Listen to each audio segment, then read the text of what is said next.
What's going on, football fans? It's me, J.R. Clark, back again with another Pound for Pound ATL. Joined as always by my co-host Jonathan Holder. And today we have a special guest, Joe Patrick from 92.9 The Game. Gentlemen, how are y'all doing today? Joe, what's up, brother? Doing well. Good to be on with you guys. It's kind of, that time of season where you're decompressing a little bit, but there's obviously still a lot of news going. So it's like it's like the season ended, but it hasn't in some ways. Right. No doubt. Jonathan, what's up, brother? Man, I'm just trying to stay warm. It's cold. It's cold as hell outside my house right now. That's what MJ is over here saying. It's a freezing night here in Georgia. Y'all stay warm and safe. Got a big pot of homemade chili brewing right now. That's what's up. We had man. Hey, I'm about to say I had some white chicken chili last night. That's about the only chili I eat.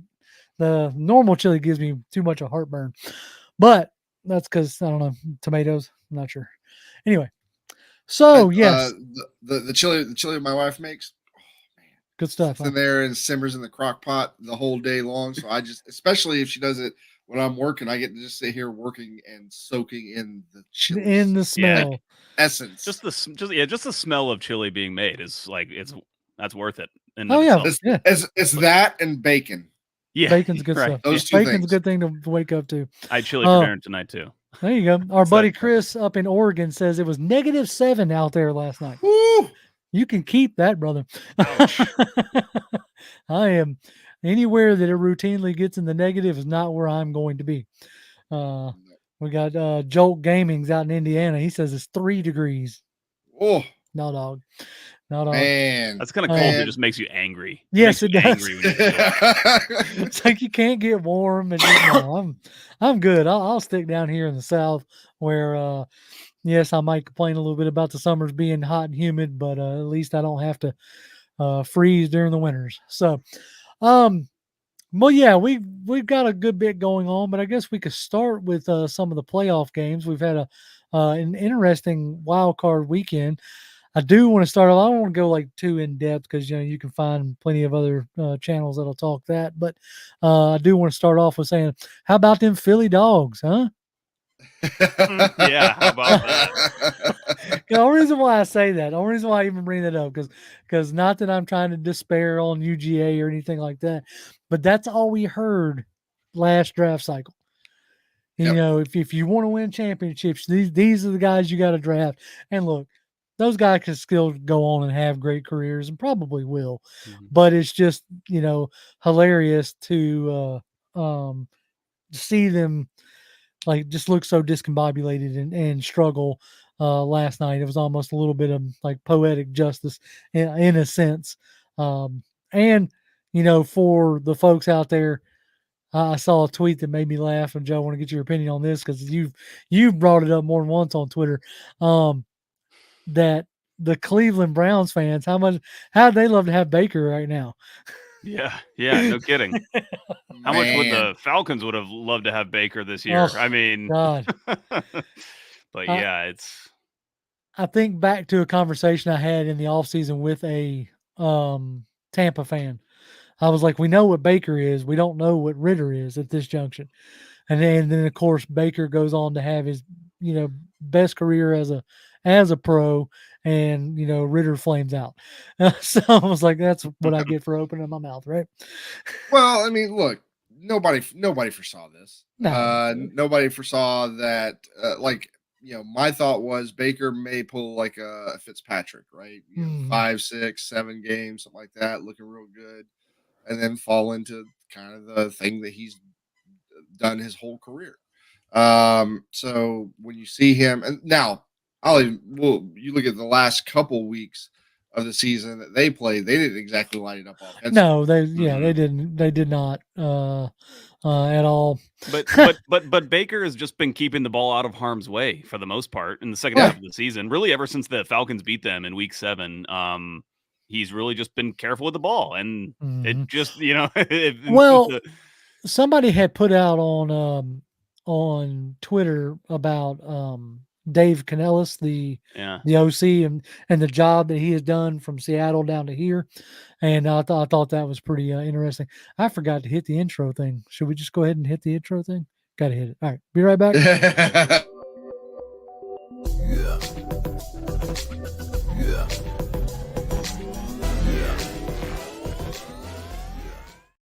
There it is. Better late than never. We got into it 6 minutes in. That's it. We got into it 6 minutes into the show. That's right. Willie Doc, we appreciate you greatly. No ballers and fallers, at least not until next season. But he gave us a tip to $2. He says, next live stream on a yacht, please. Willie, are you providing the yacht? Because yes, I got a canoe on the back porch.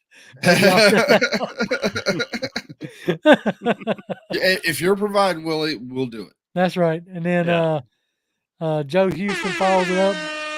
He says no to Bill Belichick. We're going to get into the Belichick talk. And then Fred follows that up. We appreciate that, Fred. Mr. Butts. He says, he goes, I don't get all the hate for Belichick. He's a winner, a Super Bowl champion, something we've never done. I want Bill. I believe he will make us a champion. All right. Again, like that's going to be a major topic, and we're going to get into all of that. So I guess we might as well just get into that. So that's what everybody, because another PR wants to know, and maybe it's something you can speak on, Joe. He says, how real is the Belichick talk? They had him in on Monday. So is there anything else you can shed a light on there? I mean, listen, I think that it's obviously extremely real interest. I do think that some of the, newsers that have come out lately around this have been maybe a little bit overplayed for some reasons. Like the interview that he did was the first interview that the Falcons have done in person. There was kind of a big deal made about that. But the only reason that's the case is because the Falcons are not allowed to do in-person interviews with anybody else who's employed by a team, which is every other candidate that they're looking at. So of course they're going to, take the first opportunity they can to get Bill Belichick in for an in-person interview. So, and it's not like, I mean, people would be crazy to think that the Falcons were never going to talk to him. I mean, he'll talk to the Falcons. He'll talk to a bunch of other teams, I'm sure, too, no matter, regardless of what decision they end up going with. So I do think that a lot is made on Twitter and stuff about, when these things come up and you get like, these kind of aggregator accounts that will like post a fancy graphic of them, and it just kind of builds this, this momentum machine. Exactly. Yeah. But having said that, I mean, I do think that there's legitimate like interest from the Falcons. I think that Arthur Blank obviously really respects like the success that he's had and wants to try to instill that in his own organization. And it's hard to tell exactly how they think they will make that happen with the Falcons compared to Bill Belichick, because, or compared to Bill Belichick's past, because, the obvious things about Tom Brady and the lack of success that he's had since then. But all this to say is I do think that he's interested. In fact, I would just kind of put a tweet out before the show started saying, I would say that he is the most likely next head coach of the Falcons over any other individual candidate, but I would still take the field as the most likely thing over Bill Belichick himself, if that makes sense. Yeah, like if you're betting, is it Belichick or is it the field? Like the field still has a way better shot. And because you got to figure, Belichick just going through, trying to get another QB. The fact that we don't have, the franchise QB in place yet means that if he comes here, yes, it's a more talented roster than it has been. But you're still missing like the major piece, which is, the quarterback. And so looking at what he just went through the past few years up there in New England, he may not be as stoked to go through that again. Trying to find that. Now you do have a relatively high draft pick in a, in a draft class that on the surface has more quarterback talent in it, but that still doesn't mean you're going to nail it. And it still doesn't mean those guys are going to hit it out of the park. Let's see. Hucklebuck, our good buddy Huckle says, Joe, got a question for you. How favorable do you think the Falcons head coaching job is viewed in a comparison to other jobs throughout the league? So like the Chargers and Washington and Carolina, like where do you bias aside, like where do you like rank it? I think it's Gosh, I wish I had a list of every single opening that's in front of me so I could really kind of give you an actual granular kind of ranking of where I think they fit. I think that the Falcons are a quite desirable job. Obviously, the quarterback situation is a big one. That's a kind of a big problem, but at least you go in as a head coach with the entirety of the organization knowing that that is desperately in need of fixing, and that they're going to devote resources to make sure that that happens. Other than that, I think you're looking at an organization where you have the commitment from an owner who really wants to win. He's an owner who has some quirks, of course, but he's not the worst by far in the league Oh to yeah. work for. Obviously, every owner is going to present like different kinds of pressures and things for coaches, but I think overall Arthur Blank's probably one of the better ones to work for in the NFL. And then you've got this kind of team set up, and you've got potentially a defensive staff basically in place, and some good consistency on that side of it. There's obviously some issues they're going to have to address with guys like Calais Campbell and things like that. But overall, I mean, I see it as a pretty desirable job, especially like I would take it in comparison to like Carolina is one that I think that's rough. Phew, yeah, Trying that to one's fix gonna some be things with the Falcons. Yeah. So I mean, I think it's a pretty desirable job, honestly. What about you guys? What do you think? How do you think they stack up? Jonathan. I think that this job is probably, and this is not necessarily a new thought. You probably heard it in other places, but I agree in that I think this job is a desirable job, probably more so desirable to the younger head coaches, who feel like they can come in, they can have a shot at getting, if not their exact quarterback, like the next best quarterback that they can get. Um, but they feel like they have that shot to do that. And if they do that, the rest of the team's already there. All right. Uh, also with a younger guy, you come in, likely are better off working with Terry Fontenot. Terry Fontenot has shown that, hey, work with me, tell me what you need, I'll go get it. Mm-hmm. And he's shown that he can bring in the right kind of talent for what you're asking for. Right. Right. So I think that for the younger group, I think it's probably a far more desirable position from a Belichick perspective. Maybe it is, maybe it's not. It just all depends on like what is being told. Like, here's what we will offer you. Mm-hmm. Just to get this part out of the way, as far as like whether or not we should or shouldn't, people were moaning over the fact that we even interviewed him. If you're serious about being a winning organization, if you go through an offseason where Bill Belichick, one of the greatest of all time, now you can say what you want to say about whether what he did was all Brady or not. Okay. I saw that team win in so many different ways that it can't just be Brady, right? There has to be something there. Yeah. So if you go through an entire offseason where he's available and you don't at least talk to the man and see if things could work out here, like that is negligence of the highest order. Yeah, you're not doing your due diligence. I mean, same deal. Yeah. Like as much as we might bemoan about, the Deshaun Watson thing of, a few years back, and which made the statement of Lamar Jackson not chasing him like right off the rip seem odd to a lot of people, is that you feel like you got to at least check in on it. And the deal with Jackson is you make him an offer, well, that money's tied up until it gets resolved, and then you can't do anything else until that's resolved. But anyway, we're not getting off on that trail. True Black Gaming says, if Bill comes, where does that leave Fontenot? So do you think, Joe, it's a deal where Belichick's at the point of his career where he's ready to just kind of go back to coaching? Or if he were to come here, do you think that Fontenot would soon depart?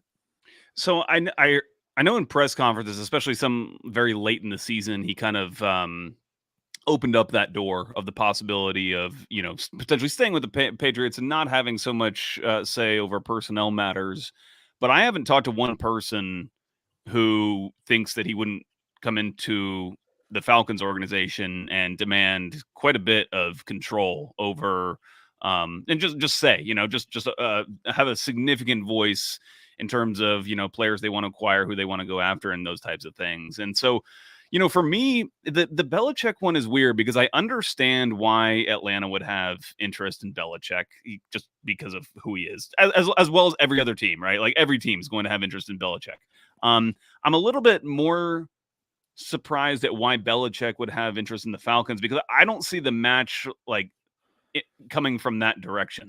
If we're trying to match make here, it seems, and again, some of these jobs aren't open. We don't know if the Cowboys job is going to come open. We don't know if the Eagles job is going to come open, but some of those types of jobs seem like they're better suited for him than the Falcons one is. Because while I do think the Falcons job is good, you are still going to have to, blood a new quarterback. That's probably going to take some time to really kind of get things rolling. You hope you can make the postseason next year, and I think that that's definitely going to be the goal for this team.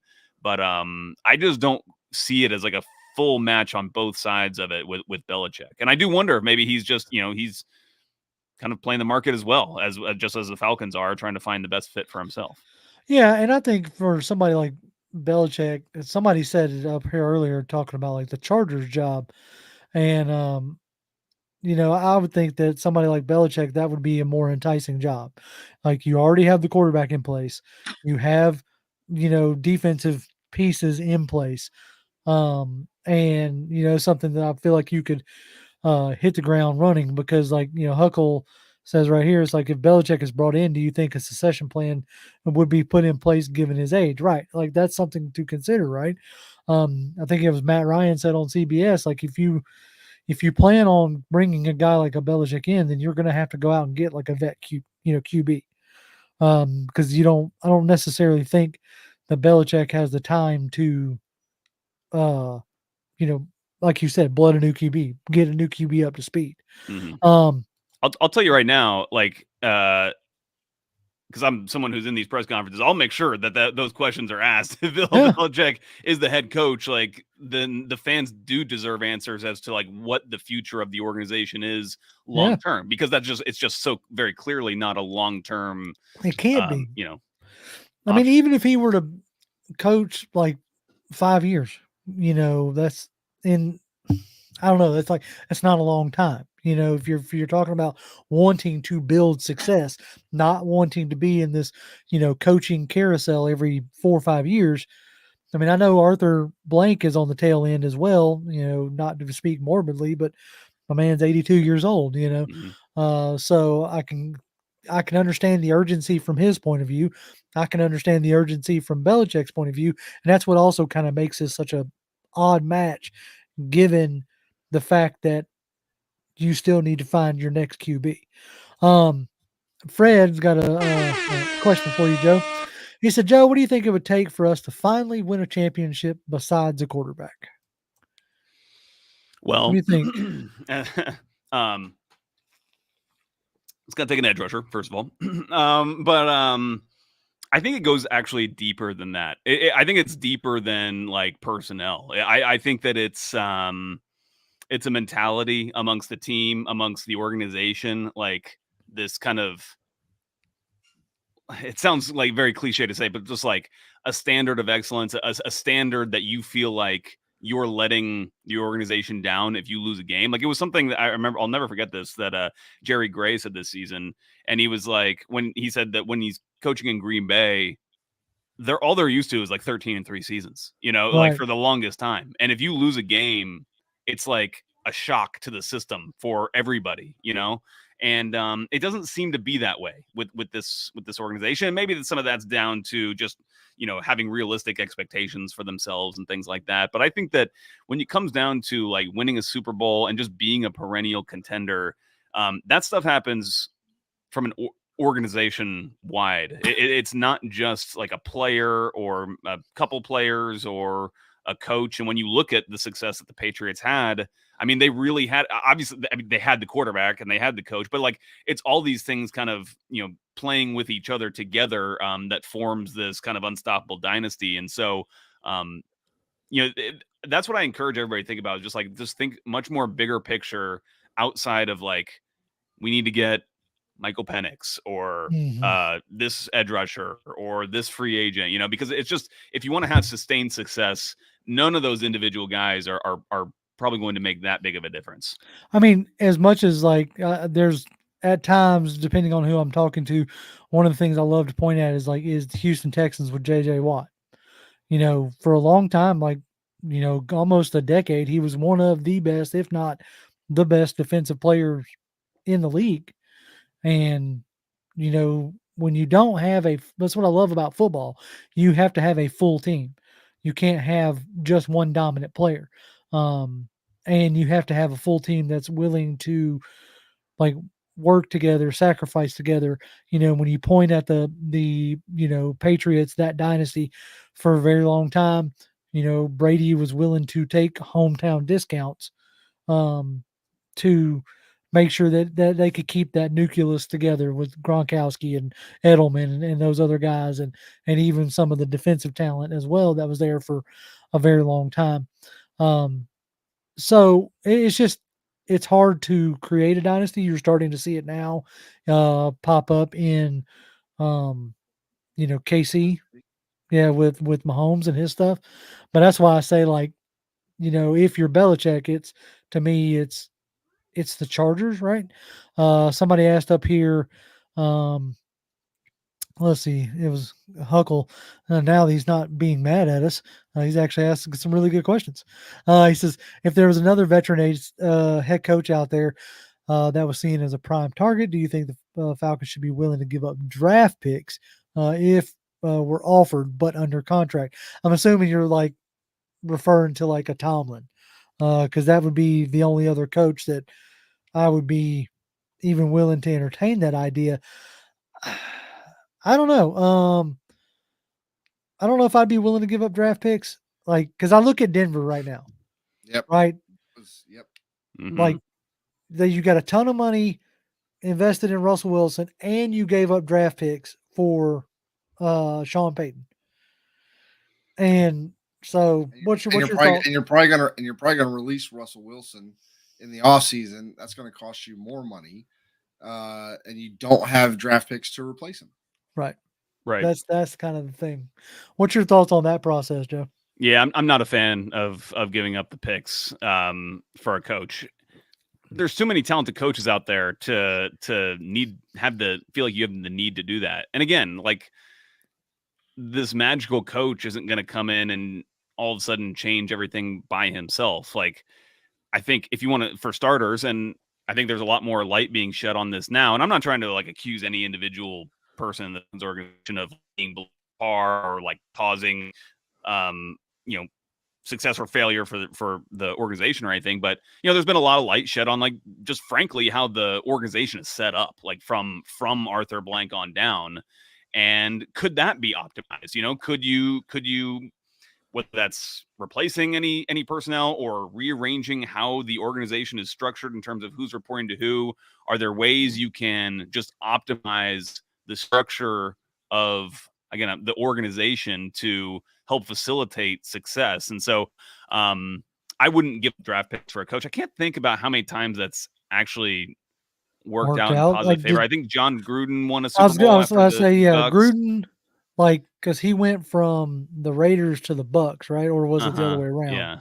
He went from the Raiders to the Bucks, and he won there. Yeah. And then outside of that, I can't think of any other one. Yeah. Cortez. Especially this year. Yeah, Cortez with so many talented coaches out there. Sorry.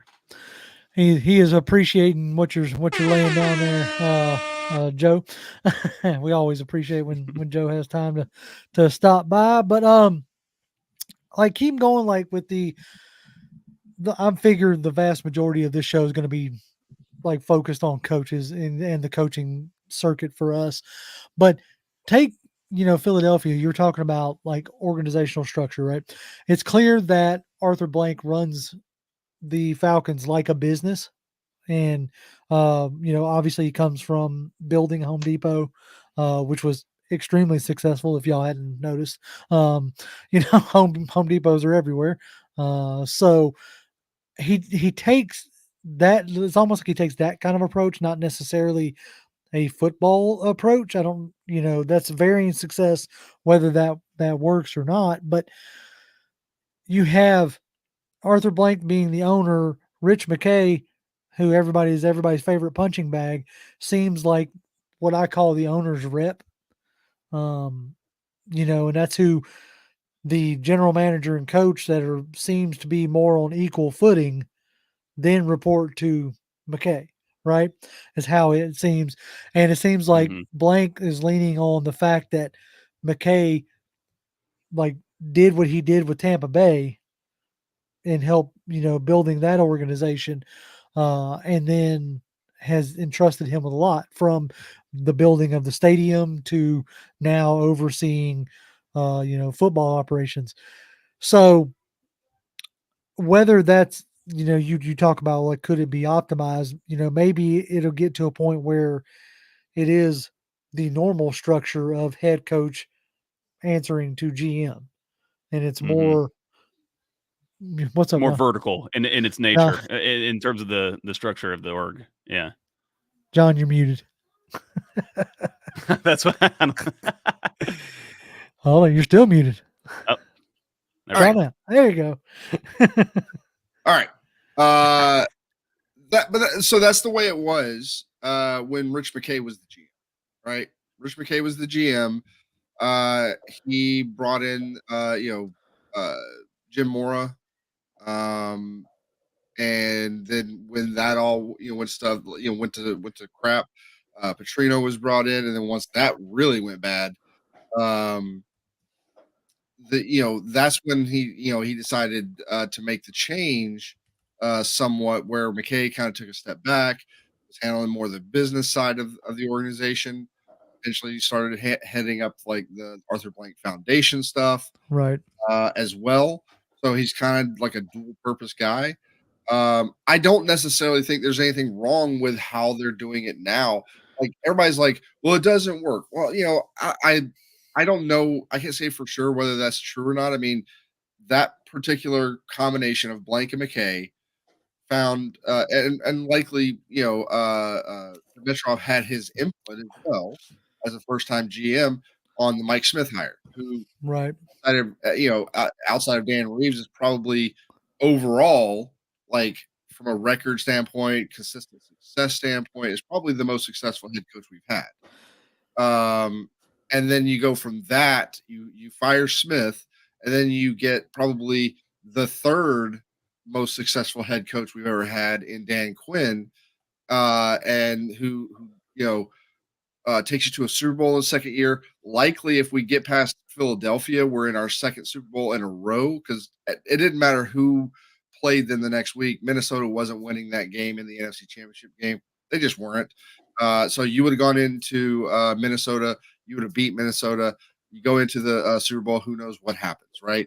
So the way this is currently set up has two of the three most successful coaches that have ever coached for this franchise.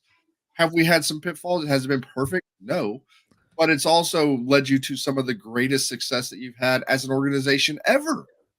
Well, see, part of me wonders, and I don't know how, like, it was kind of something you were speaking on to earlier, Joe, about like organization, like losing in Green Bay, like felt like you have in those places, you have a rich history. That's something I've spoken about before. You have, they call, Green Bay title town, and you have, Pittsburgh Steelers with the steel curtain, even, to the point of, like, with the Cowboys with, all the success they have with Staubach and Aikman and all that jazz. The 49ers, obviously Joe Montana, and like, they have heritage. You don't have that history, that heritage, that tradition to draw on here, because up until 2008, you never had a back-to-back winning season. So you have long-standing, like, failure in Atlanta, season, in and out, because I've often asked the question, like, why does it seem like no matter who we have coaching, what players we have, the outcome still seems to be the same? And, like, you go, oh, well, it's from top down and all this other stuff. Okay, well, Arthur Blank ain't putting the team itself together. He's not doing weekly preparation. Like anybody who has spent enough time, um, you know, researching the organizations of how football goes in on a weekly basis, you realize just how little the owner has to do with anything. Um, other than he's the paycheck. You know what I'm saying? He's the finance guy, right? And it's like, but why do you still end up? And it's a conundrum, and I wonder. Part of me wonders how much of it is because they have been unable to build, a true legacy. I think that definitely plays into. Jonathan, I think you made a great point, and I just want to kind of echo that sentiment and say that I do think that there is, and I understand reasons why there's kind of a doomerism right now going on around the Falcons because the team is in one of its worst stretches in that I can, well, certainly in my lifetime, like just not making the playoffs. I think they have the fourth longest streak in the NFL, or tied for third maybe, of seasons without making the playoffs. But overall, I mean, I think that it's been the results have been pretty decent. Fine, like you said, Jonathan, like you made it to a Super Bowl. You almost made it back to one. You also should have made it to a Super Bowl under Smith. Yeah, Mike Smith it was when they lost to the 49ers in that NFC Championship game. That was a great team. Right. You've had your fair share of success, and it's a competitive sport, and sometimes you just get the raw end of it. And Falcons fans know that, or know that more than anybody, how that Super Bowl in 2016 ended up. So I don't want to kind of like smear the organization at all and saying that like they're totally like doing things the wrong way and all that. I think there are clearly some things that have shown to work, but you have to look at what you have now. Why haven't you been to the playoffs in 6 years or however long it's been? Like assess what you have in your building right now, and just and try to see if you can make those pieces work to the best in the best possible way. And right.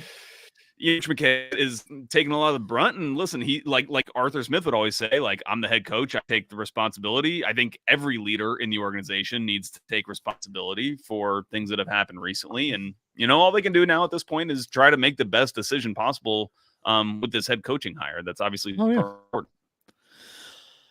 Fred Butts with another $5. We appreciate it. He says Arthur Smith failed because the scheme is too old school. Nobody has interviewed him. That speaks volumes to me. Doesn't speak volumes to me. That's common practice.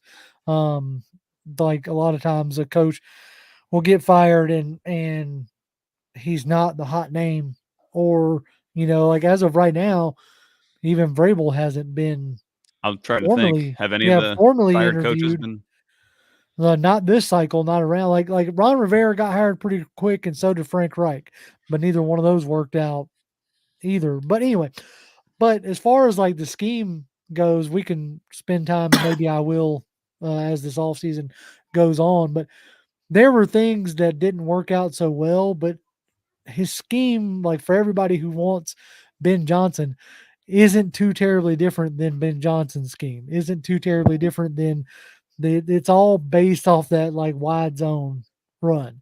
And, they just have different philosophies in what really sets it up, but it's not as different as y'all might think.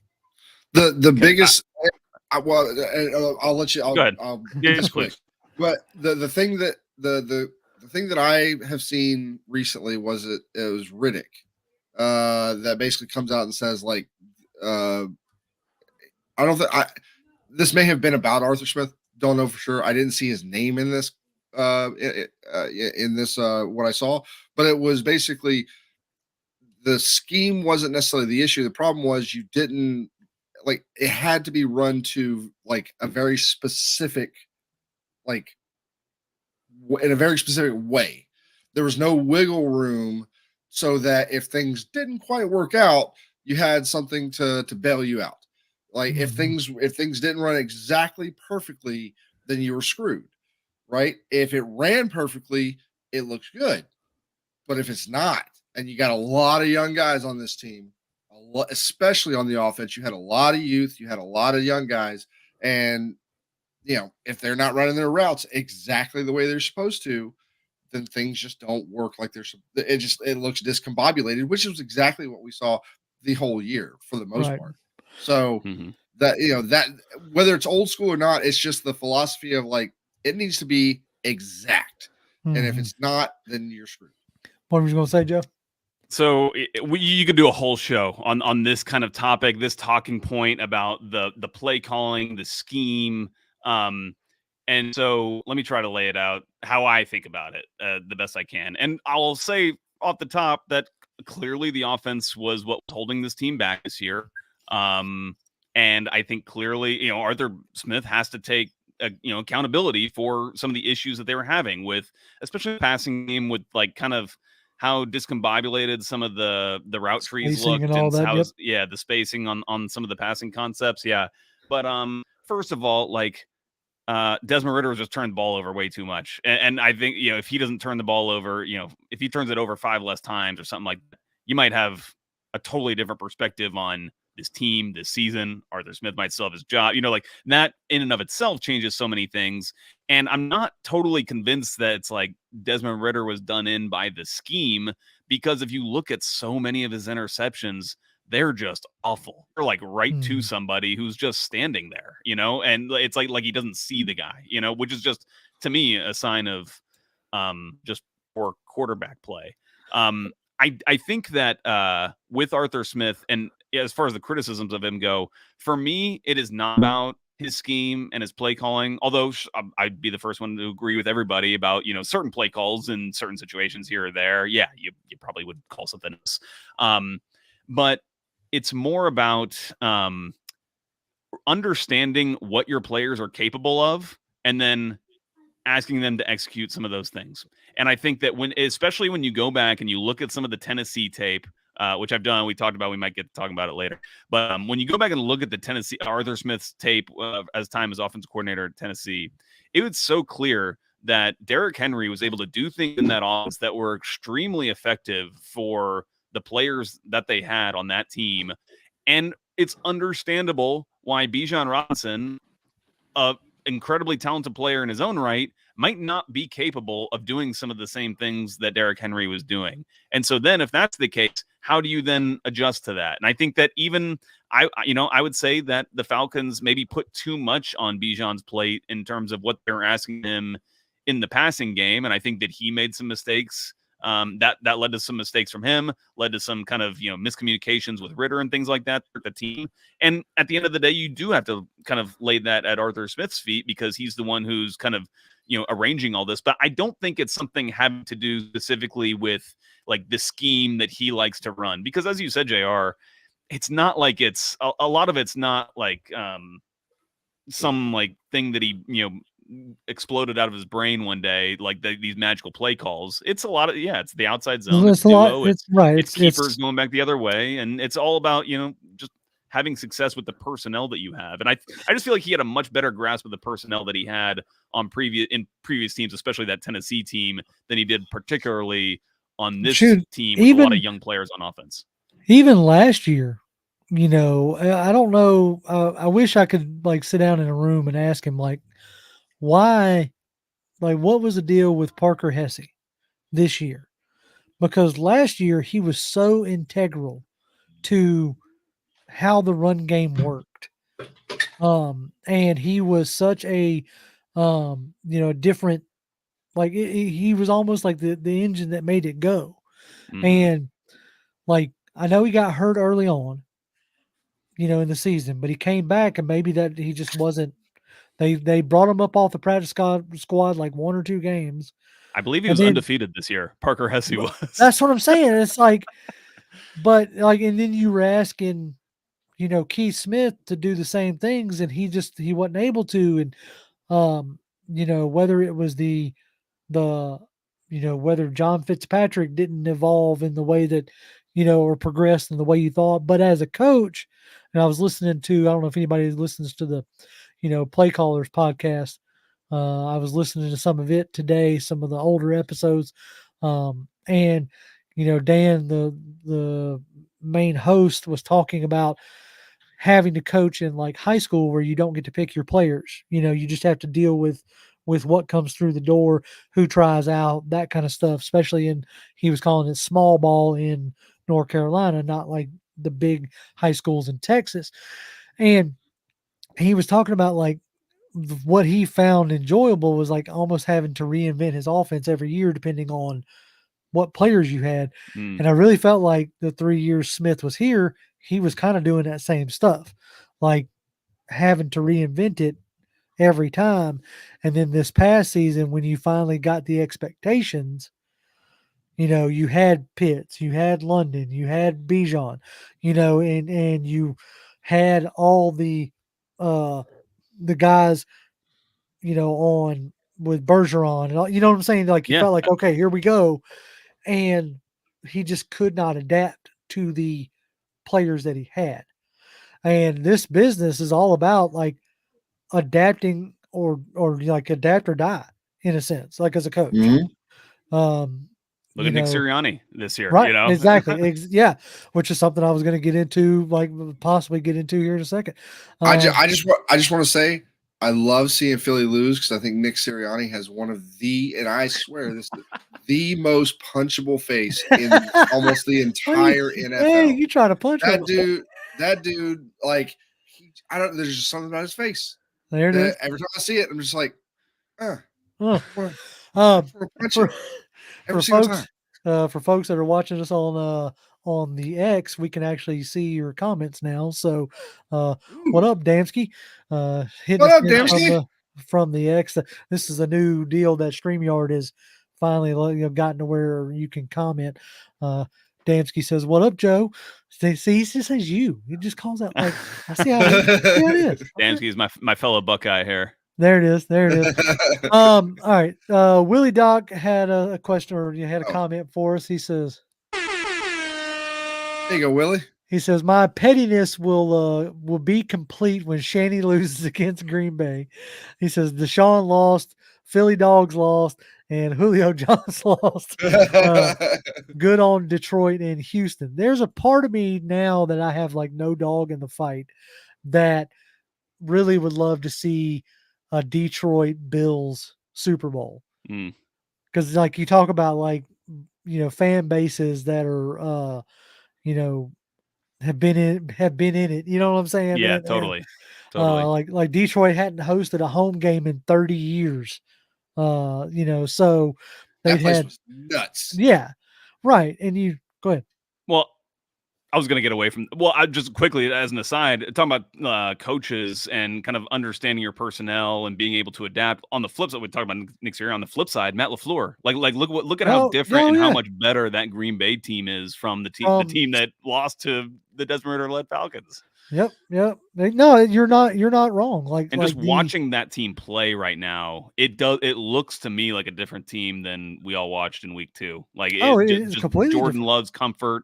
The way that he's moving, even just kind of in the pocket, out of the pocket, it's great. Yeah, no, like they have definitely, like, to me, Coach of the Year comes down to like LaFleur with what he's done with that offense, and then to me, I actually think it should be like DeMeco Ryans and what he's done in Houston, because that's been amazing. Watching Stroud play has been absolutely a treat. I'm so glad he's in the AFC because he's doing exactly what I feared he was going to do in the sense of him being in Carolina, so them being in the playoffs has been fun. They've got a tough test this weekend with the Baltimore Ravens. So that's a great been game though. I mean, should be fantastic to watch. Like anybody who is like interested in like potential head coach, these playoffs are full of it with Ben Johnson and Slowick and Mike McDonald and who else? I'm drawing blank. Anthony Weaver. Yeah, Anthony Weaver. Right. So like if you're really wanting to see like, future head coaches on display, this playoff run has got it for you. Let's see. I want to get back into. Well, go ahead. Oh, yeah. I had something. And Did you? Go ahead. Can I say one more thing? By all means. I want Yeah, absolutely. to keep kind of going on the Arthur Smith and scheme thing, and I'm Yeah. going to kind of repeat a little bit of what I talked about several months ago on Aaron Freeman's show, Locked On Falcons. The stuff about Arthur Smith and the play calling, to me, just when I just watch it, to me it is people mimicking other people's talking points, and it's not really. I haven't not seen like a lot of evidence, like hard evidence that supports a lot of these facts. Now there are some like charts and stuff too that are based on some really wacky, like or not wacky, but just really detailed and kind of contrived, in my opinion, like algorithms and things to judge like creativity of the running of the run scheme and things like that. Yeah. To me, and what I talked about with Aaron on that show was this like topic of scapegoating, and I really do feel like that is what happened with Arthur Smith. Now, I'm not trying to say that doesn't mean he shouldn't have been fired, but I want to take this time to say that the purpose of a scapegoat is not to say that like to cast to wrongfully accuse somebody, or it's not to how do I say it? The purpose of a scapegoat is to just like bring the community together in saying this thing is the problem. And I think that in Arthur Smith's firing and the fallout that happened in the press conference and all these other things we've been talking about on this show about the organization and all that, it just goes to show that it's not all on Arthur Smith. And while a lot of fans, the vast majority of Falcons fans, certainly were happy to see the news that he was fired, it's almost like that just like turned over the log, and then like you see a whole other set of problems underneath it, So it's never always just down to like one person or one thing who's going to fix the entirety of these problems. I know, I completely agree. And Damsky's like, he says, I know where Joe's going with this and completely agree. Ritter struggled in large part to execution, and so did Heineke. I think the biggest issues was inconsistency with Arthur. That's why I tried to state at the end of it, I tried to state that, like, ultimately, bad QB play is what did in Arthur. And we as fans, we can only see it from certain angles and given certain amount of information, right? We aren't privy to anything that actually goes on inside Flowery Branch, like you more so than us, but even you're not privy to everything that goes on inside Flowery Branch. Like, if you could sit down with everybody and go, all right, give me the skinny, give me the really what happened. Like, if Arthur Smith was pounding the table for Desmond Ritter in the offseason saying, no, this guy will work, we will be successful, and then that happens, okay, well, shoot, man. And I do not think that was the case. And I think if I have to speculate, and I've not talked to Arthur since he was let go, but I have to imagine that he feels a little hard done by the decision, because I highly doubt that Desmond Ritter was like his long-term answer at quarterback. I know, right? Like I don't think that was the case. I think that he had a 6-year contract. The team was in a position where they're the thing that it sounds like you're making an excuse for him, but it was slim pickings at the quarterback position during the years where they had an opportunity to try to get one. Ritter was the second quarterback off the board, and he was a 3rd-round pick. And the first guy who got taken, Kenny Pickett, was a 1st-rounder. He's not, he's already lost his job too. Right, about to say they didn't play him in the playoff game. Yeah, and he's healthy. We'll see what happens with him next year. But yeah, I mean, I feel like my deal there is like, with that, I always got the feeling that, because of statements made by Smith, made by Fontenot, talking about like the KC model and stuff like that, is that they were going to try to build a team and then drop a QB in, right?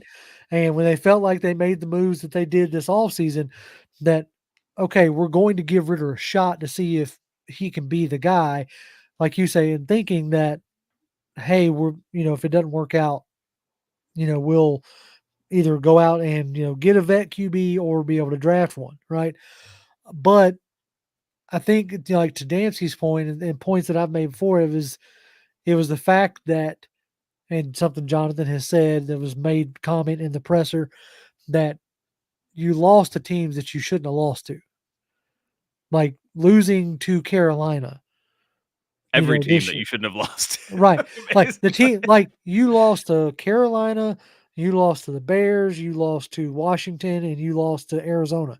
They lost to every team that they played that's drafting in front of them. Right. And I think that was the problem. Go ahead. Yeah, I think you take that, you say, okay, yeah, you beat Green Bay, Houston, who's the other team that won this weekend? They beat. There's one more. There's Green Bay, Green Bay, Houston. There's one other one. Hold on, but you keep talking. I think it was just those two. I think it was just. You keep talking. But either way, so they beat those teams. They lose to the bad teams, like you said, all the teams that are in front of them, and then on top of that, you have really, like, when you look across the league right now at the caliber of people. Well, you beat the Bucks. Maybe that's the Bucks. Right, there you go. Yep. Yeah. Okay. Continue. So you beat those three teams that are moving on into the divisional round of the playoffs. You lose to these bad teams, and then on top of that, you have, not only do you have the Ben Johnsons of the world that seem, as you get towards the end of the season, you're like, this guy looks like he might be a potential head coach, a young guy who could be here for years and years and years. Bobby Slowick, you see what he does with a first round high draft pick guy, first year in the league. I'm not saying there's nothing, there's a lot of that goes to Stroud, but you've seen plenty of guys with that same kind of talent that go to bad teams like Houston was last year, and just it never develops. Yeah, and look, right? I mean, look at Lawrence down there in Jacksonville. Generational talent, as we were promised, and his start has been up and down. Yeah. And he's never, to me, he has never, not maybe a game somewhere, but for the stretch that he's been on this year, Stroud has looked better than Lawrence his entire career so far. Oh yeah. But you got the Ben Johnsons, you got the Slowick, who I think, honestly, like if I had to pick right now today, I would pick Slowick, because I want a guy that I know can bring in, get a rookie, and get him into whatever system, and get him like comfortable in that system and knows how to work with a young guy like that. Right. Okay. Now, not every guy is going to be a CJ Stroud, obviously, but like you have that experience of doing it. But you got him, you got Anthony Weaver, you got Mike McDonald, you got all these guys. And on top of all that, you have one of the greatest coaches of all time, Bill Belichick. Yes, he has had a rough past 2-3 years. Okay.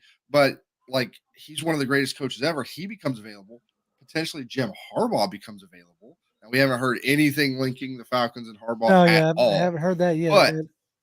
But he's out there. So like the stable out there of coaches that are available, seemingly the level of coaches that are available, like how good they all potentially could be, is pretty high. Mm-hmm. Okay. So if you're going to make a move, now I personally, I don't want to, and JR said this either last show or show before or something like that. I don't want to be the Lions. I don't want to be, especially Cleveland, when they were in their real bad times, when they were like, hey, welcome in, coach. Year later, welcome in, new coach. A couple years later, welcome in, new coach. I don't want to be that, right? Mm-hmm. I don't want to be Carolina, where it's like, hey, we brought this dream team of coaches in, and you're 11 games in. It's like, out of here. Don't even give them a chance to do anything. I don't want that.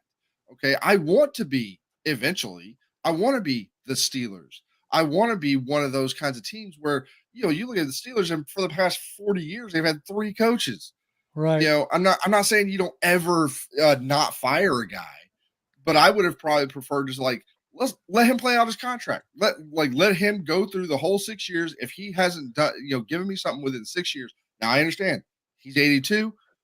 He understands he probably doesn't have a whole lot of time. I would have liked to give him more time, let him get a good high draft pick on a QB. Let's see what he can do with that. And then if things still don't pan out, you got 3 more years, and then you go find you another guy there. But with so much talent right now that, at least what it looks like, with so much talent out there coaching wise, I understand the thought process of, if we're going to strike, right now is the time to do it.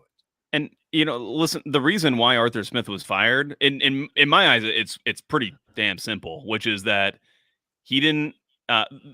Basically, the team could not sell the fan base on Arthur Smith coming in next year. No matter what the quarterback was, because you didn't develop the quarterback that you had this year. And so to me, that's, again, to bring it back to the current crop of coaches. That's why Belichick doesn't make a lot of sense to me. It seems to me that if that's what you're trying to sell the fan base on, that you would want to bring in a Bobby Slowick, one of these guys who has shown that they can either, they're adept at blooding a rookie quarterback, or maybe a Ben Johnson who can work with maybe a more experienced guy.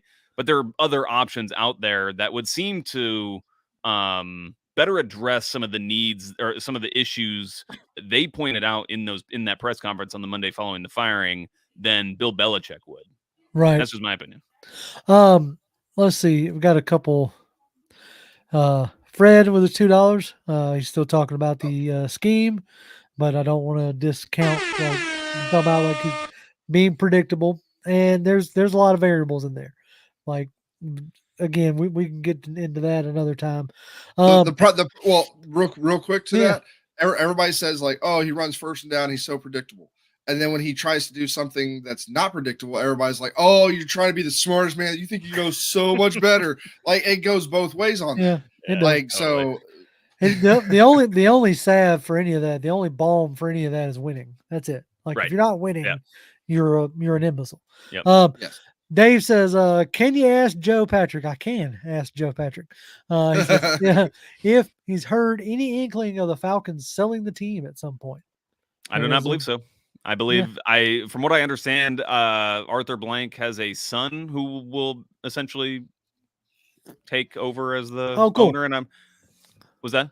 No, cool. That's the first I'm hearing of that. I think that's the case. I think that's the case. Cool. But I would imagine that it's going to be similar, where a family member or something takes over for him. And again, I hope this is in 20 years. I hope this man lives forever. But and I would imagine that you would but it would just insert into a similar setup where you basically have an executive right next to you, and Rich McKay or whoever that might be in the future, who is executing the functions of running the team. Right. All right. Let's see. William says, let Terry pick the head coach and get this franchise a QB. Do you find it odd that Terry's not necessary? He sounds like he has input, but he's not. Now, granted, we have been shown behind the curtain a little bit, and this is how they have done the last handful of coaching searches. But do you find it interesting that they're going about it this way? It's the setup they have, and so I think it makes sense for the setup they have. As far as him being at the press or not being at the press conference, I mean, I think it was optically a bad thing, because you want your leaders of the club there, represented, and if for nothing else, just to be kind of visible, just to be like I said earlier, everyone who considers themselves a leader in the organization should be taking accountability for what happened. And I'm sure he could have taken a couple hours out of his day on what I'm sure was a busy day for him to just be there for that press conference. But that was not on him. That's obviously on the organization. But I honestly don't have that big of a problem with him not being there that particular day to answer questions, because it was not his job or it was not his duty to fire Arthur Smith. It wasn't in his purview. He didn't have that call. I think fans deserve to hear him answer questions from the media, because there wasn't really a lot of football talk that happened in that press conference, despite the fact that it was an hour and a half. I want to talk about, what do you think? What do you think about your linebacker situation with Troy Anderson? Or what? There's so many questions that would be great to get Terry's input on. As far as the coaching search goes, too, I think people are making a little much about I hear a lot of people saying like he has no input, which I don't think that's necessarily the case. But I will say I think that the way that they've set this thing up and the way that they kind of teed it up in that press conference was to say that like your exact duties for us are going to be dependent on who this next coach is. I think they now open for Beck, and if he or Harbaugh or somebody would want, demand more power to come. Yeah, that. Go ahead, Don. Well, and we've heard from, or at least I've heard from Dimitrov in this realm. Like he had two, the term of like, the GM, like what everybody thinks of as the GM, the guy who runs the personnel department, and also does the business side of things, right? Which is what Rich McKay was before Thomas Dimitrov got here. Then you have what's the GM light, which is what Terry Fontenot has been, and that was what he was pitched on, I would assume, in his interview, like because he's never done anything differently, right? So, like in their organization, the GM and head coach essentially are coworkers. They're guys that are brought in. It's like, this is your silo. This is your silo. You guys don't report to each other. You guys work together to try to do the best you can for the team. And then each one of those guys reports to McKay on their own. Right. And so when everybody was like, why wasn't Terry there? Why wasn't Terry there? And I get it. Optically, exactly like you said, just from an optics perspective, yes. Is it a bad look? Absolutely it is. Okay. But that particular press conference was because you just fired your head coach. In my mind, it was, we're going to talk about the head coach, head coaching situation, the search and everything like that. And the two guys that were most responsible for, or that were responsible for hiring him and firing him, were the two guys there. And for that reason, that's the reason why you're like, those guys are the ones that are there to answer questions. Terry Fontenot is not going to answer questions about, why did you go this way? Like, what made the decision for you? Because it was never his decision. As far as input goes, when they do this, Dimitrov flat out said, like, as through the entire, at every step of the process, when they were doing the Quinn hire, when they interviewed Quinn and interviewed a bunch of other guys. At every single step of that, Arthur was, Blank was constantly in his ear, like, what do you think of this guy? What, do you think you can work with this guy? Just constantly getting input from Dimitrov on who they're hiring or who they're interviewing. And so he's going to have plenty of, if he sticks around, he's going to have plenty of input on at least telling, like, here's what I think. Here's what, do I think I can work with this guy? I can't work with this guy, whatever. All of that he's going to have Blank's ear on that. Just because he's not the guy doing the hiring is not necessarily an indictment of anything. And even if he doesn't have the authority to actually like sign off on a hire, he's sitting in those interviews. Like he's sitting in the interviews, he's asking questions, he's trying to determine those things that you just mentioned, Jonathan, about how he would be able to work together, sussing out maybe even some of the details about, how that relationship would actually work, in reality. And so I think, I think, listen, every front office is going to set up the organization a little differently. The way the Falcons have it set up, I think that it's appropriate, and I think it's getting overplayed how little, how do I say that right? I think that people are underestimating how much say that he has, if that makes sense. Yeah, I think something that we're alluding to, as far as the optics goes, my first thought when people were talking about it on the timeline was exactly what Jonathan said, was like, why would he be there? Like, he was hired after Smith, so like he had nothing to do with it. So why would he have to answer questions about it? Was my initial thought. But I would be interested to see, like, you have like successful organizations for a long time, the Patriots, which was basically a dictatorship, with Belichick, his way all the way through. Then you have, other organizations that are ran a little differently, like Green Bay is owned by the public, and they have a completely different. It wasn't until not too long ago before they actually had a GM. So, you can go about it different ways. Dave, holy crap!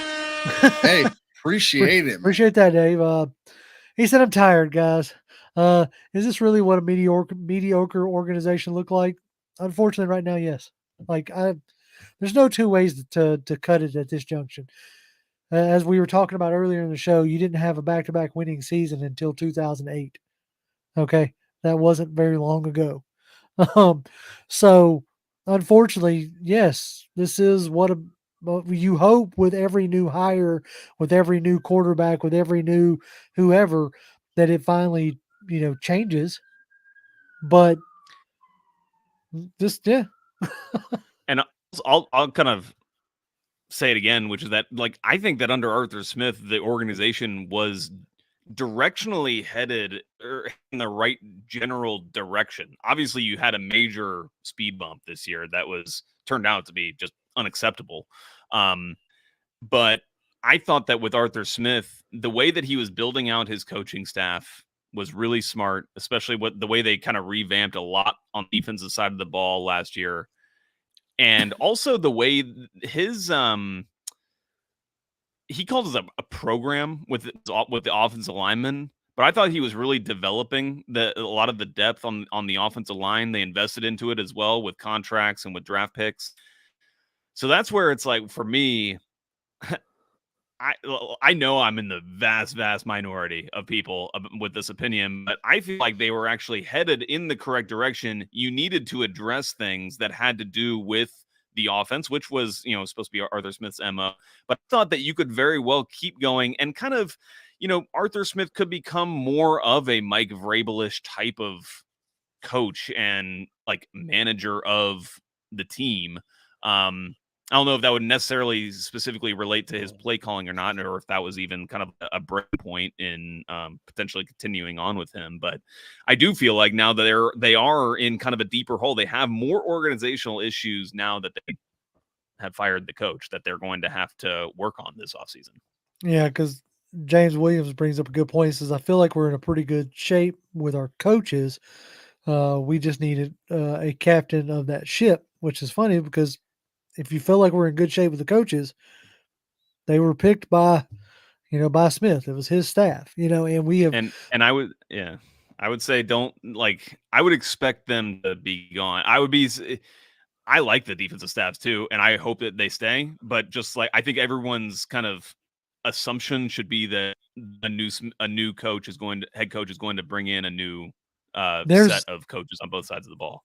Right. There's only a few coaches that I thought maybe might stick with what you have on at least the defensive side of the ball. Maybe some of the young guys like a Slowick or a Johnson.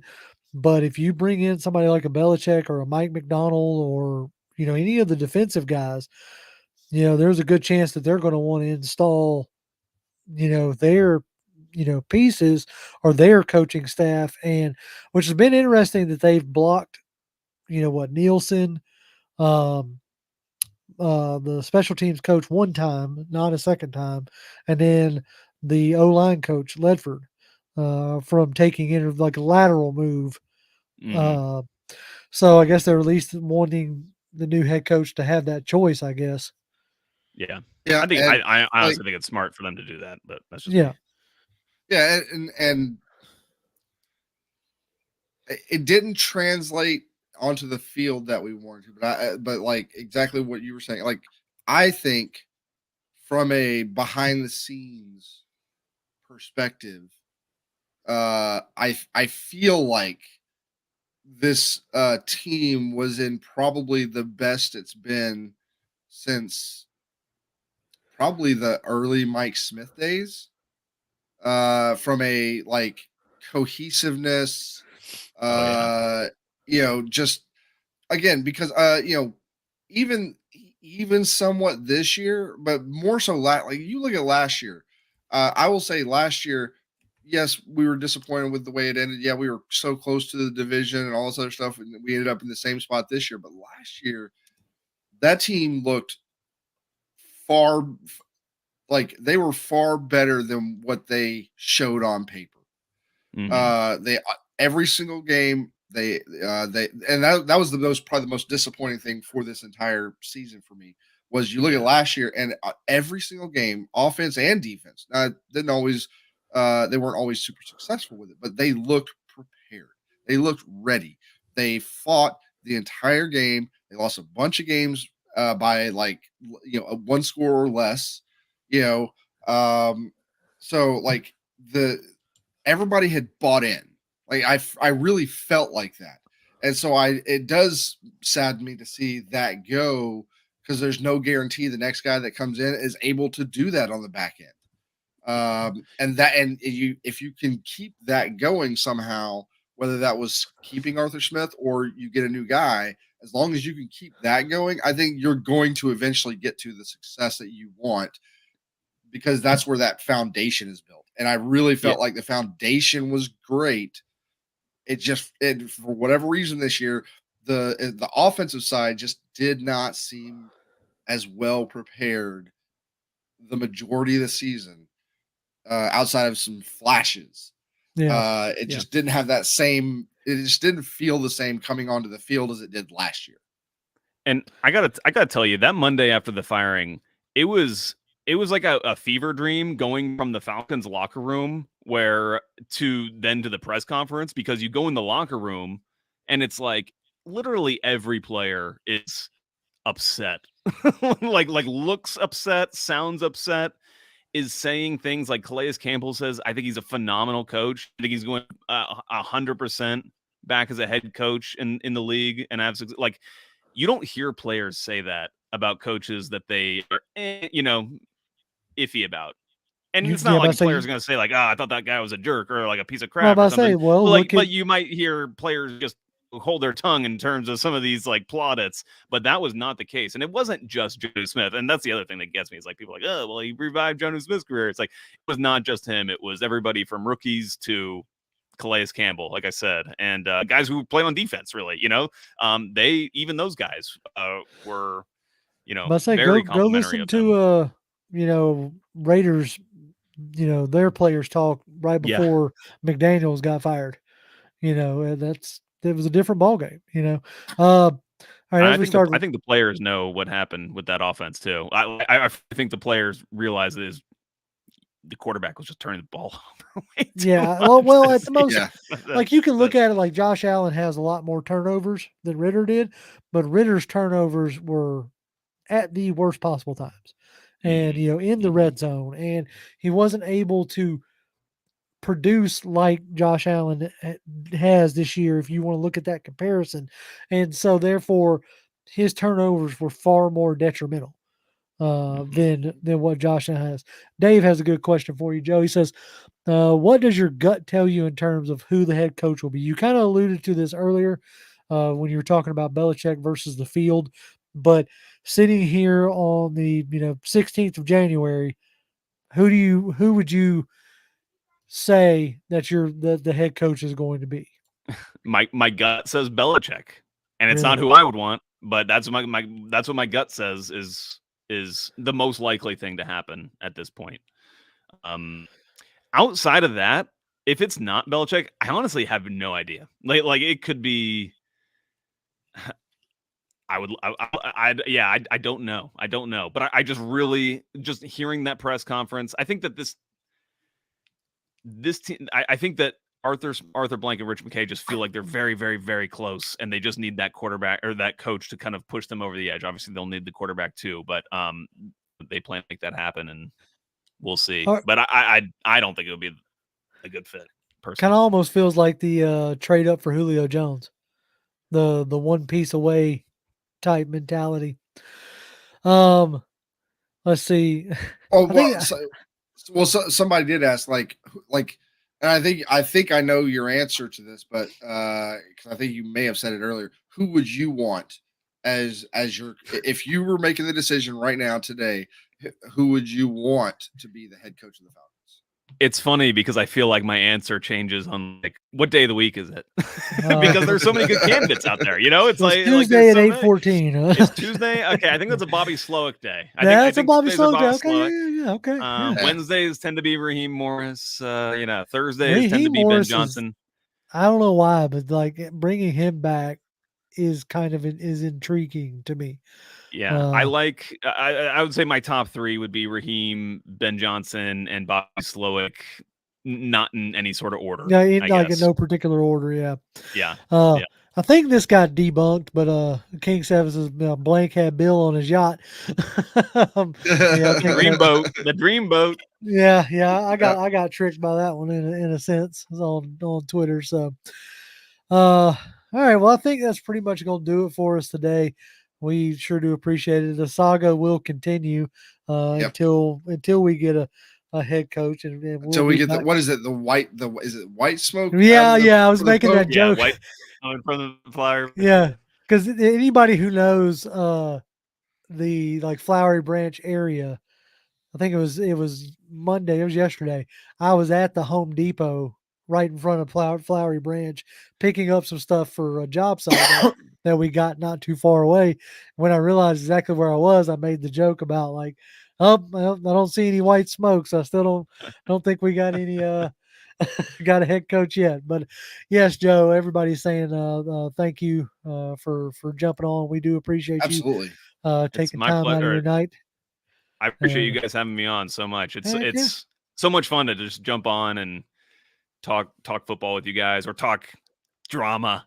Like Arthur Smith said, it's just the most popular reality show going, and that's exactly what look, the NFL has done a masterful job of keeping everybody's attention all year long, whether there's games or not. You got about a month in the summer where nobody's talking about the NFL, and that's about it. So, yep. All right, folks, as always, y'all can follow me on Twitter. I'm at Grim1128. Jonathan? At Jonathan M. Holder. Come by, say hi. Joe, tell people where they can find you. Yeah, I'm at J.A. Patrick 200. There you go. And y'all, as always, y'all can catch him on 92.9 The Game as well. And we'll be back live next Tuesday. We appreciate it, folks. And as always, rise up. Rise up. And bam.